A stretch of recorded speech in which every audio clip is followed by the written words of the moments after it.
दोस्तों नमस्कार। मैं Devendra Parashar Indian political agenda के मंच पर आपका स्वागत करता हूं। दोस्तों, चांद हमारे से लगभग 4 लाख किलोमीटर दूर है और लगभग 100 साल पहले किसी ने यह कल्पना नहीं की थी कि चांद पर पहुंचा जा सकता है। लेकिन जब इंसान ने सोचा तो आखिरकार वह चांद पर भी पहुंच गया और 20 जुलाई 1969 को उसने चांद पर अपना पहला कदम रखा। हम आज यहाँ पर चांद की बात क्यों कर रहे हैं? क्योंकि चांद पर इंसान तभी पहुंचा जब उसने ये सोचा कि चांद पर पहुंचा जा सकता है। तो दोस्तों,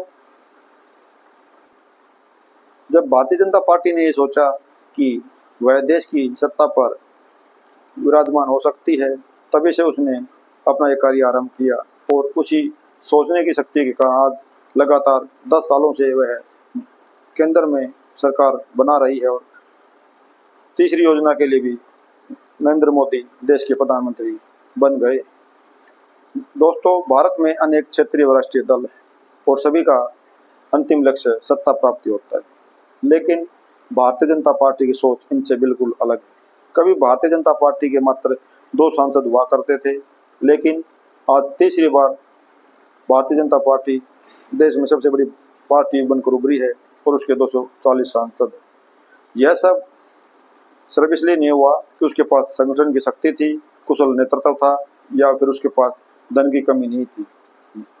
यह सिर्फ इसलिए हुआ कि उसकी सोचने की क्षमता अन्य पार्टियों के मुकाबले सबसे अधिक थी। जहां अन्य पार्टियों की सोचने की शक्ति खत्म होती है, वहीं से भारतीय जनता पार्टी की सोचने की शक्ति शुरू होती है। दोस्तों, आज कुछ उदाहरण व बातें मैं आपको बताऊंगा जिससे आपको लगेगा कि वाकई भारतीय जनता पार्टी की सोचने की शक्ति वहां से शुरू होती है जहां से अन्य पार्टियों की सोचने की क्षमता समाप्त हो जाती है। दोस्तों, साल 1999 को याद कीजिए। 1999 में कर्नाटक में भारतीय जनता पार्टी का कोई जनाधार नहीं था और न ही उसका कोई नाम लेवा था। कोई यह नहीं कह सकता था कि कभी भारतीय जनता पार्टी कर्नाटक में अपनी सरकार बनाएगी। 1999 में बेल्लारी से श्रीमती सोनिया गांधी चुनाव लड़ रही थी।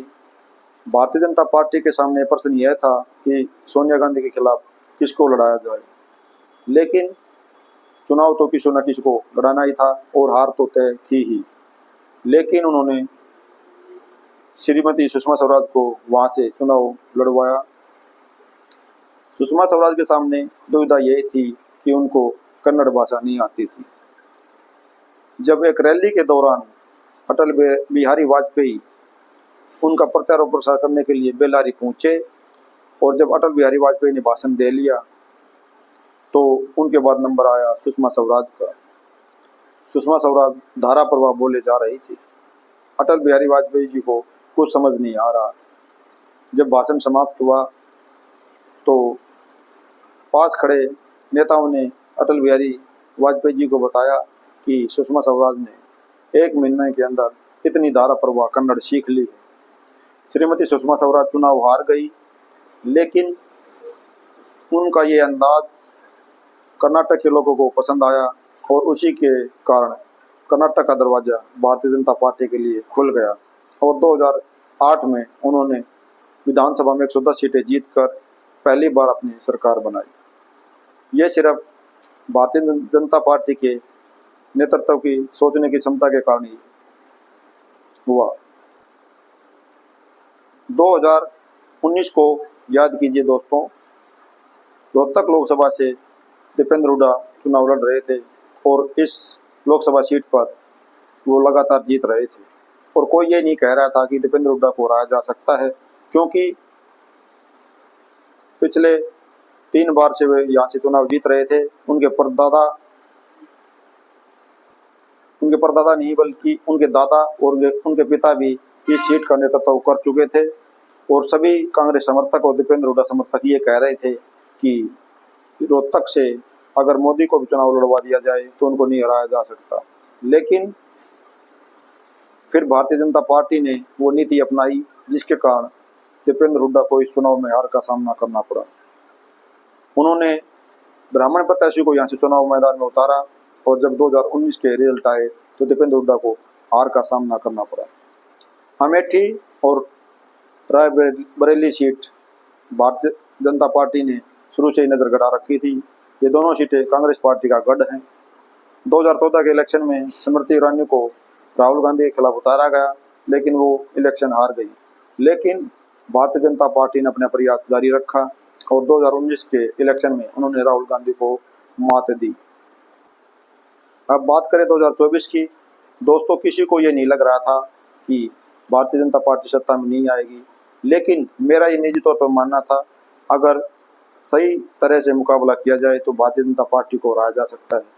और ये बात भारतीय जनता पार्टी को भी अच्छी तरह से मालूम थी कि उनकी अब सत्ता में वापसी नहीं हो सकती। कांग्रेस पार्टी ने यही गलती की। सबसे पहले तो उन्होंने नीतीश कुमार को छोड़ दिया, जो सिर्फ उनसे कन्वीनर का पद मांग रहे थे। सभी लोग भारतीय जनता पार्टी को उत्तर प्रदेश में 80 में से 60 से 65 सीटें दे रहे थे, लेकिन भारतीय जनता पार्टी को इस बात का अंदाजा पहले ही हो चुका था कि उत्तर प्रदेश में उनकी हालत पतली है। इसी कारण उन्होंने रात भर को नहीं छोड़ा, जो उनको पानी पी कर कोस रहे थे। और जयंत चौधरी जो कह रहे थे कि वो चवन्नी है, नहीं पलटेंगे, उनकी भी जरूरत उनको पड़ी और उनके पास मात्र 0.2% वोट बैंक है, लेकिन फिर भी उन्होंने उनको अपने साथ मिलाया। अगर जयंत चौधरी भी भारतीय जनता पार्टी के साथ नहीं आते तो पश्चिमी उत्तर प्रदेश से भारतीय जनता पार्टी का सफाया हो जाता। एक अन्य काम किया भारतीय जनता पार्टी ने, चुनाव से पहले ही उन्होंने नारा दिया, अब की बार 400 पार। क्योंकि भारतीय जनता पार्टी को ये अच्छी तरह से मालूम था कि एक इतना बड़ा टारगेट विपक्ष को दे दो कि उनकी कुछ बात समझ में ही नहीं आए। इससे पहले वो हरियाणा में भी ऐसा कर चुके थे। 2019 के लोकसभा चुनाव में उनको हरियाणा की 90 सीटों में से 79 सीटों पर बढ़त मिली और अक्टूबर में उन्होंने नारा दिया, अब की बार 75 पार। भूपेंद्र हुड्डा, कांग्रेस पार्टी, किसी को ये समझ में नहीं आया कि हो क्या रहा है और सभी लोग उनके इस नारे में उलझ कर रह गए। वो ठीक ढंग से इलेक्शन ही नहीं लड़ पा रहे थे क्योंकि उन्होंने पहले ही हार मान ली थी। लेकिन जब 2019 हरियाणा विधानसभा के परिणाम सामने आए तो भारतीय जनता पार्टी 75 तो छोड़िए 50 भी पार नहीं कर पाई और मात्र 40 सीटों तक सिमट गई। और कांग्रेस पार्टी को इस विधानसभा में 31 सीटें प्राप्त हुई और बहुत ही मामूली अंतर से वह 8 से 10 सीटें इस विधानसभा चुनाव में हार गई। भारतीय जनता पार्टी ने लोगों के मन में ये बैठा दिया कि हरियाणा में अब की बार भारतीय जनता पार्टी ही आएगी और इसी प्रकार 2024 के लोकसभा चुनाव में उन्होंने किया। उन्होंने मीडिया के द्वारा लोगों के मन में एक ऐसा एजेंडा सेट कर दिया कि भारतीय जनता पार्टी को नहीं हराया जा सकता और आएगी तो भाजपा ही। जो अन्य पार्टियों के समर्थक थे वो भी ये कह रहे थे कि आप किसी को वोट दे लीजिए, लेकिन सत्ता में तो भारतीय जनता पार्टी ही आएगी। लोगों के मन से उन्होंने ये विचार निकलने ही नहीं दिया कि भारतीय जनता पार्टी को चुनाव में हराया जा सकता है। तमिलनाडु की 39 में से 39 सीटें इंडिया गठबंधन को प्राप्त हुई, लेकिन वहां की क्षेत्रीय पार्टियों के साथ भारतीय जनता पार्टी ने गठबंधन किया और अकेले दम पर वहां पर 12% वोट प्राप्त किया। दोस्तों, मैं दावे के साथ आपको ये कह सकता हूं कि आने वाले 15 से 20 सालों में भारतीय जनता पार्टी तमिलनाडु में एक बड़ी शक्ति होगी और लोकसभा चुनाव में वहां पर वो बहुत सी सीटें जीतने में सफल होगी। लेकिन अगर कांग्रेस पार्टी यहाँ पर होती तो वो ऐसा कुछ नहीं कर पाती। आप कांग्रेस पार्टी के इतिहास को उठाकर देखिए, जिस भी राज्य से उसकी सत्ता चली गई तो वहाँ से वो पार्टी खत्म हो गई। उत्तर प्रदेश को ले लीजिए, बिहार को ले लीजिए, इन दोनों राज्यों से कांग्रेस पार्टी लगभग समाप्ति की कगार पर। और ऐसा इसलिए हुआ कि उसने हार मान ली। और बीजेपी इसलिए अलग है कि वो अंतिम बॉल तक हार नहीं मानती। जब तक क्रिकेट मैच की अंतिम गेंद पर जैसे फैसला नहीं होता, इसी प्रकार भारतीय जनता पार्टी है, वो चुनाव परिणामों तक आने तक हार नहीं मानती। दोस्तों, कमेंट करके बताएं कि आपको ये वीडियो कैसा लगा और क्या आप मेरी इस बात से सहमत हैं कि भारतीय जनता पार्टी की सोच अन्य पार्टियों से अलग है। और अगर आपको ये वीडियो पसंद आया हो तो इसे लाइक कीजिए, इसको सब्सक्राइब भी कीजिए ताकि आपको अगली वीडियो का नोटिफिकेशन मिलता रहे। धन्यवाद।